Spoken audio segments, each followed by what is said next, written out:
Moody's ने पाकिस्तान को upgrade कर दिया, लेकिन पाकिस्तान अभी भी सरमायाकारी के लिए मौजू मुल्क नहीं है। पाकिस्तान में शरह सूद अपनी कम तरीन सतह पर है और मज़ीद कम होने के इम्कानात हैं। म्यूचुअल फंड्स पाकिस्तान के किन शेयर्स के अंदर इन्वेस्टेड हैं और पाकिस्तान को आइंदा माली साल के अंदर क्या मौक़े मिल सकते हैं और क्या क्या मुश्किलात या चैलेंजेस हो सकती हैं। पाकिस्तान में कौन से सेक्टर्स इस वक्त ग्रोथ पोटेंशियल रखते हैं और आइंदा आने वाले दिनों में उनके शेयर्स की कीमतों में भी इजाफा मुतवक्को है।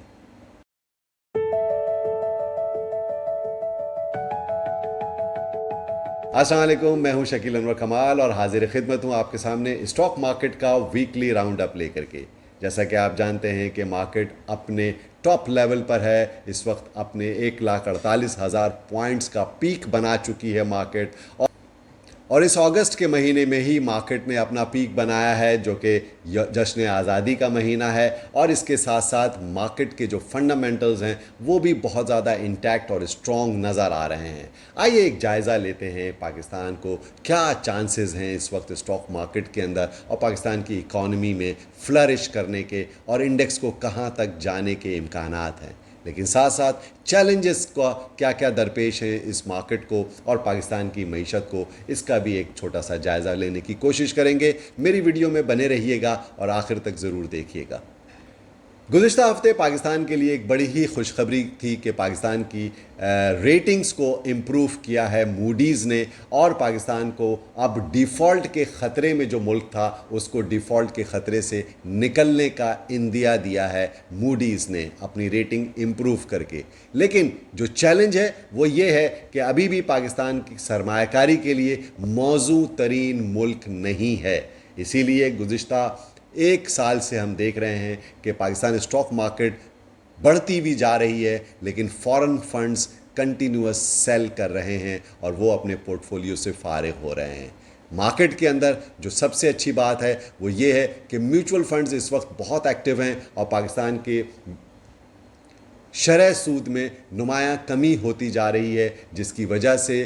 डेट सिक्योरिटीज़ के अंदर, फिक्स्ड इनकम पोर्टफोलियोज़ के अंदर इस वक्त कोई चार्म नहीं है और वो पैसा निकल करके स्टॉक मार्केट में और एक्विटी फंड्स में ही आ रहा है। इसीलिए हम देख रहे हैं कि गुज़िश्ता महीनों के अंदर जब सबसे ज़्यादा बाइंग नज़र आई है म्यूचुअल फंड्स की और बैंक्स की या इंश्योरेंस कंपनीज़ की और इंस्टीट्यूशंस की, वो पाकिस्तान की बैंकिंग सेक्टर के अंदर बाइंग नज़र आ रही है, पाकिस्तान के सीमेंट सेक्टर के अंदर बाइंग नज़र आ रही है, ऑयल एंड गैस सेक्टर के अंदर भी बाइंग नज़र आ रही है, और ख़ास तौर पर उन शेयर्स के अंदर, उन स्टॉक्स के अंदर हमें म्यूचुअल फंड्स कंटिन्यूअस बाय करते हुए नज़र आ रहे हैं जिनकी डिविडेंड पे हिस्ट्री बहुत अच्छी है और आइंदा भी वो डिविडेंड अच्छे देने के इम्कानात हैं। इसीलिए मार्केट में जो अंडरलाइंग स्ट्रेंथ है वो हमें नज़र आ रही है और मार्केट किसी भी गिरावट का शिकार नहीं हो रही है। डे टू डे बेसिस के ऊपर जो करेक्शंस आ रही हैं वो मार्केट के लिए एक हेल्दी साइन है।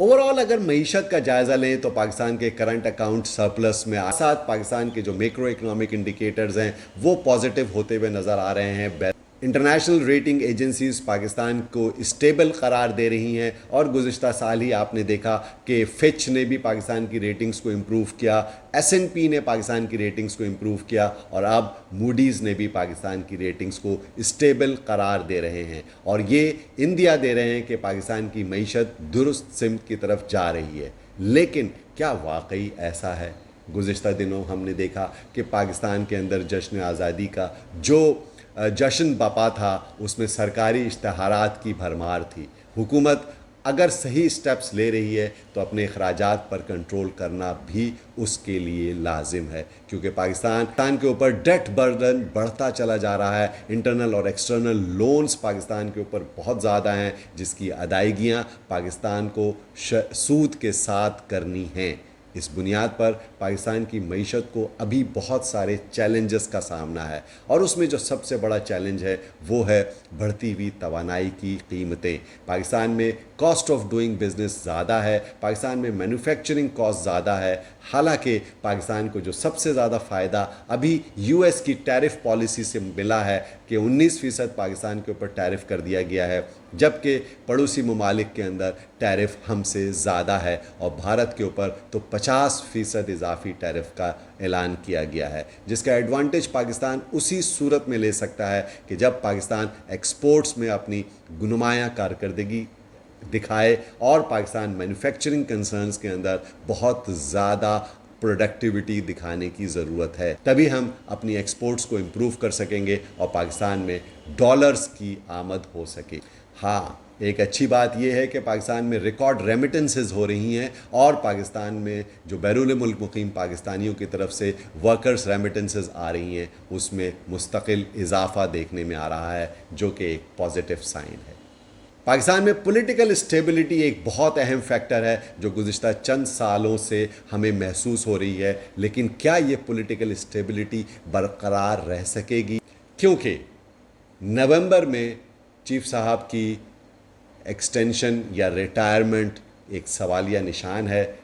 پاکستان میں انسٹیٹیوشنز کو اسٹرانگ کرنا وقت کی بہت اہم ضرورت ہے، جو کہ ماضی میں نہیں کیا گیا۔ آج بھی ہم شخصیات کو اہمیت دیتے ہیں،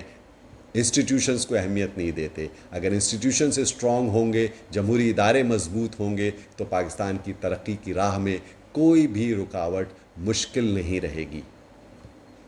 اور بین الاقوامی فرنٹ کے اوپر بھی آپ دیکھ لیں کہ دنیا میں اس وقت جو تیزی سے تبدیلیاں رونما ہو رہی ہیں، ڈونلڈ ٹرمپ کی ٹیرف پالیسی، پھر اس کے بعد انہوں نے جس طرح سے بار بار ذکر کیا ہندوستان پاکستان کی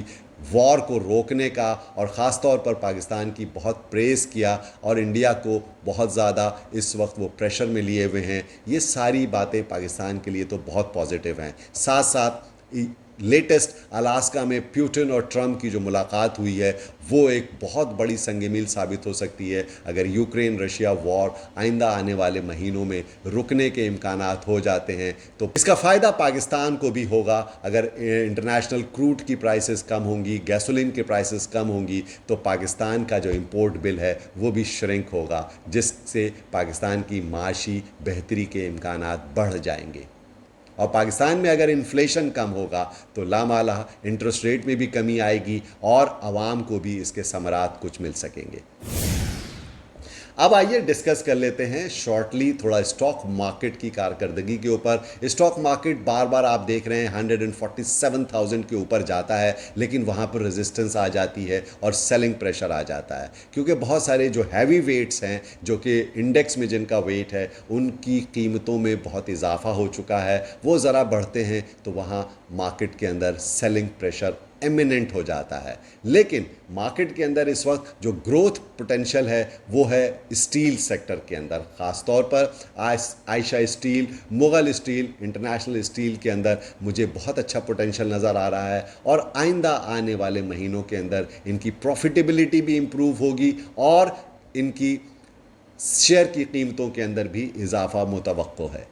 ساتھ ساتھ فوڈ سیکٹر پاکستان کا بہت لوکریٹو سیکٹر ثابت ہو سکتا ہے۔ بڑے جو کمپنیز ہیں ان کی قیمتیں بہت زیادہ ہو چکی ہیں، میں نے پہلے بھی آپ کو ذکر کیا تھا کہ نیسلے کی قیمت یا نیشنل فوڈ کے اندر تو بہت تیزی ہو گئی ہے، لیکن ابھی بھی دی آرگینک میٹ کے اندر اچھا پوٹینشیل ہے، گو کہ اس کا آپریٹنگ پروفٹ کم ہے لیکن فیوچر پراسپیکٹس اس کے بہت اچھے ہیں، کیونکہ اس کو انٹرنیشنل آرڈرز جو ملے ہیں وہ اس کی سیلز میں نمایاں اضافہ کر سکتے ہیں آئندہ آنے والے کوارٹرز کے اندر۔ سیکنڈلی،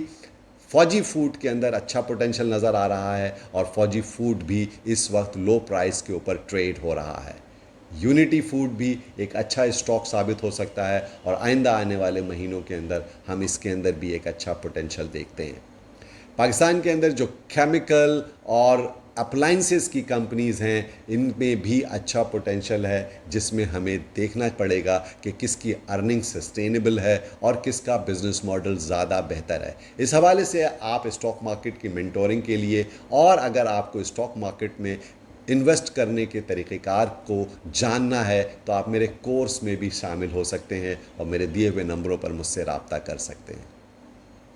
آخر میں دکھ کے ساتھ ایک ڈیزاسٹر سچویشن جو اس وقت پاکستان میں آئی ہے، KPK میں خاص طور پر حالیہ بارشوں اور کلاؤڈ برسٹ ہونے کی وجہ سے جو तूफ़ानी रेले सैलाब के आए हैं, जिसमें बहुत ज़्यादा जानी नुकसान हुआ है। 350 से ज़ायद लोग इस वक्त KPK में, गिलगित बल्तिस्तान में और शुमाली इलाका जात में अपनी जानें गंवा बैठ। ये सूरत हाल बहुत तशवीशनाक है और पाकिस्तान की हुकूमतों को इस हवाले से बहुत ज़्यादा एफ़र्ट करने की ज़रूरत है।